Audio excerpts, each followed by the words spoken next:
کی زندگی میں بھائیو جھوٹ خاص طور پر زندگی سے ہم نکال دیں، جھوٹ نہ بولیں اور ایک کسی کو دھوکہ نہ دیں۔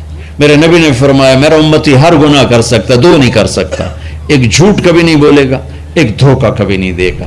تم جھوٹ نہ بولیں، دھوکہ نہ دیں، ظلم نہ کریں، زیادتی نہ کریں۔ ظلم و زیادتی سے اللہ کا غضب حرکت میں آ جاتا ہے۔ میرے نبی نے فرمایا من آذا ذمیا فقد آذانی، جس نے کسی غیر مسلم کو بھی دکھ پہنچایا تو اس نے مجھے دکھ پہنچایا، جس نے کسی غیر مسلم کو دکھ پہنچایا اس نے مجھے دکھ پہنچایا۔ میرے نبی نے تو اپنے ساتھ رہنے غیر مسلموں کے ساتھ اتنی رحمت للعالمین کا ثبوت دیا۔ ہم ان کے برتن بھی الگ کرتے، وہ برتن کو ہاتھ لگانے میں کہ دھو، برتن دھو کے لاؤ، اتنی نفرت کا اظہار۔ بھائیو محبت سے رہیں، اپنے کاروبار میں ہو سچ بولو، صحیح تولو، وعدہ خلافی نہ کرو، وعدے سے پھرو مت، کسی کو دھوکہ نہ دو، کسی کو فراڈ نہ کرو۔ بازار کا دین سچائی ہے، صحیح تولنا ہے اور دھوکہ نہ دینا ہے۔ گھر کا دین ماں باپ زندہ ہیں، ان کے پیر دھو لو، ان کی دعائیں لے لو۔ گھر والے ہو اپنی بیوی سے حسن سلوک کرو، گالی دینا، تانے دینا، طنز بولیاں، اپنے گھروں کو آگ نہ لگاؤ۔ ہمارا جوائنٹ فیملی سسٹم ہے، ماں باپ کو اپنا مقام دو، بیوی کو اپنا مقام دو۔ ہمارا سسرالی معاشرہ ظالم ہے، درد سے کہہ رہا ہوں ظالم ہے، ہمارا سسرالی معاشرہ ظالم ہے، چاہے دیندار کہلاتے ہوں، چاہے دنیا دار کہلاتے ہوں، چاہے پڑھے لکھے کہلاتے ہوں، چاہے ان پڑھ کہلاتے ہوں، ظلم ہے۔ میں کہاں سے اس کی تعویل کروں؟ اگر ماں باپ کی طرف سے زیادتی ہے اپنی بیوی کو بچاؤ، اور کہیں بیویاں ایسی زوردار ہیں کہ وہ گھر کو آگ لگانے پر آئی ہوتی ہیں، اگر بیوی زیادتی کرے تو ماں باپ کو بچاؤ۔ یہ تمہارا کام بیچ میں ایک پل بننا ہے، دونوں رشتوں کو جوڑنا ہے۔ جس طرف بہنوں کی طرف سے زیادتی ہے بیوی کو بچاؤ، بیوی کی طرف سے اپنے دوسرے رشتوں کو بچاؤ۔ ہم اس میں افراط ہوتا یعنی کمی زیادتی کا شکار ہیں۔ کچھ ماں باپ کے پریشر میں بیویوں پر ظلم ڈھا دیتے اور کچھ بیویوں کے پریشر میں ماں باپ کو ذلیل کر دیتے ہیں۔ یہ دونوں انسانیت سے دور کی چیزیں ہیں۔ بھائیو اپنے نبی کی زندگی پڑھو۔ اللہ کو میرے نبی کی ایک حدیث سناؤں۔ میرے نبی نے فرمایا یہ جو میرے مدینے والے لوگ ہیں نا، یہ بڑے اچھے ہیں۔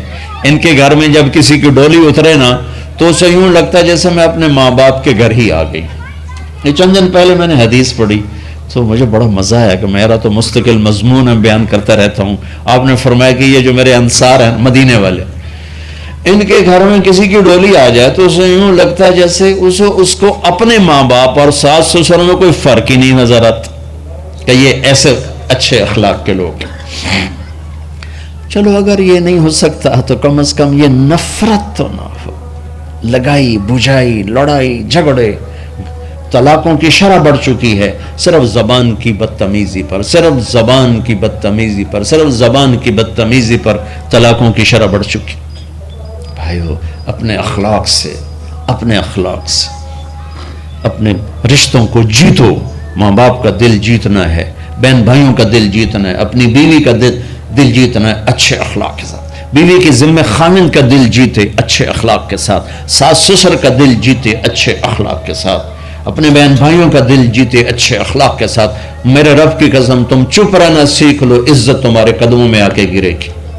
جواب نہ دو، چپ ہو جاؤ، اللہ عزت تمہارے قدموں پہ لا کے کھڑا کر دو، تمہارے قدموں میں آ کے اللہ عزت کو گرائے گا۔ اولاد کو عزت دو، اولاد کو عزت دو، اولاد کو عزت دو، ان کو ٹائم دو، پھر یہ ساری زندگی تمہارے غلام بنے گے۔ 3 سال کے بچے کو اسکول میں دھکا دے دیا، آیا تو ٹیوشن والے کے پاس بھیج دیا اور خود اپنے مزے کیے، تو یہ اولاد کبھی تمہاری نہیں ہوگی۔ انہیں ٹائم دو اور اولاد کی خواہشات کا خیال کرو۔ ان پر ایسے ماں باپ ہونے کی ایسی دھونس مت جماؤ۔ آج کل اولاد نافرمان ہے، آدھا قصور ماں باپ کا ہے، آدھا اولاد کا ہے، کہ یہ وہ شفقت اور وہ محبت اور وہ ٹائم نہیں دیتے، اس سے آگے بات خراب ہو جاتی۔ اور ایک بڑا حساس موضوع ہے، رشتے ناتوں میں اولاد کی رعایت کرو، اپنی اولاد کی پسند ناپسند کا خیال کرو، ان پر مسلط مت کرو.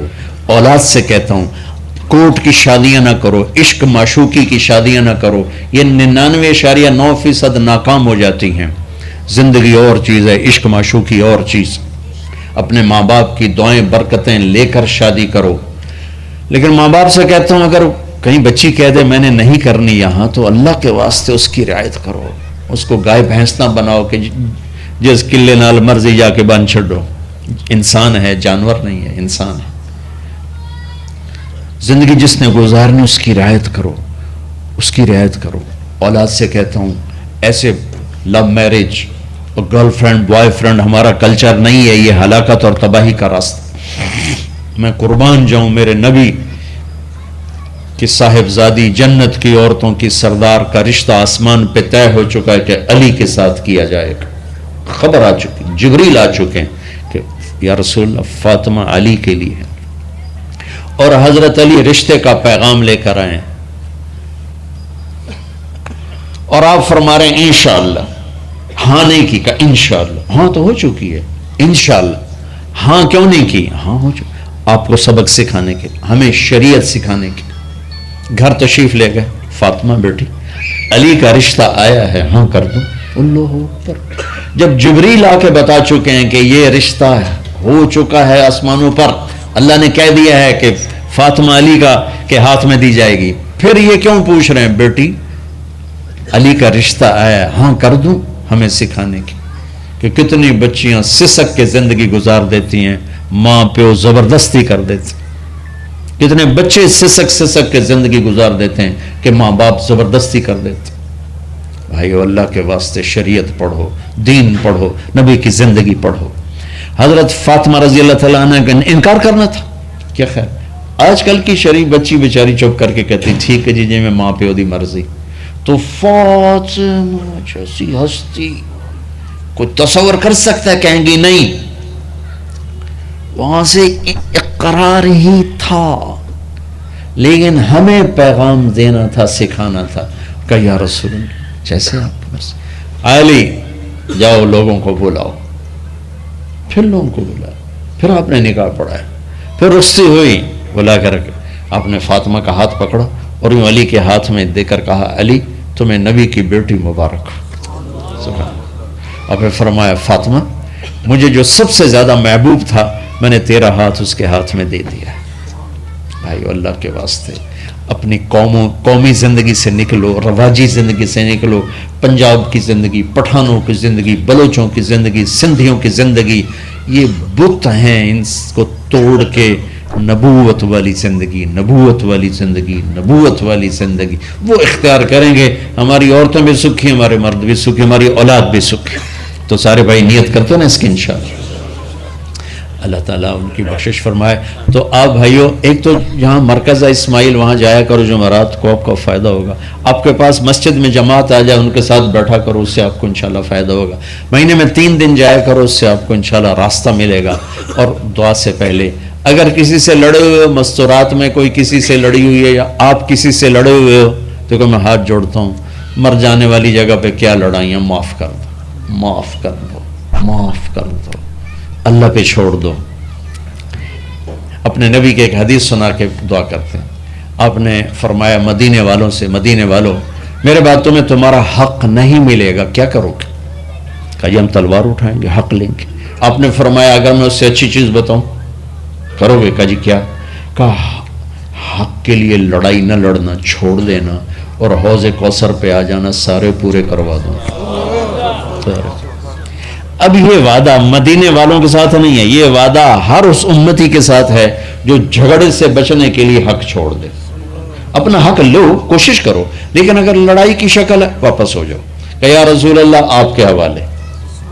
آپ نے مدینے والوں میں ہمیں بھی شامل کیا ہے. جس کا حق مارا جائے اور لڑے نہیں, چھوڑ دے, صبر کر جائے, میرے انتظار کر آنکھیں بند ہونے کا کہ میرا نبی تیرا وکیل ہوگا اور اللہ جج ہوگا, ان ویکھیا فیصلہ کہندا ہوندا ہے. پھر تم اپنے حبیب کو اپنا وکیل بنا لو. اب معاف کر دو, عورتیں بھی معاف کر دیں, آپ بھی معاف کر دیں, گلے لگو, امت بنو, محبت سے رہو, کیا 4 دن کی زندگی میں نفرتوں کی آگ بھڑکانا، محبت کے پھول بکھیر کے چلے جاؤ، کیا ظلمتیں پھیلانا، اپنے حصے کی شمع جلا کے چلے جاؤ۔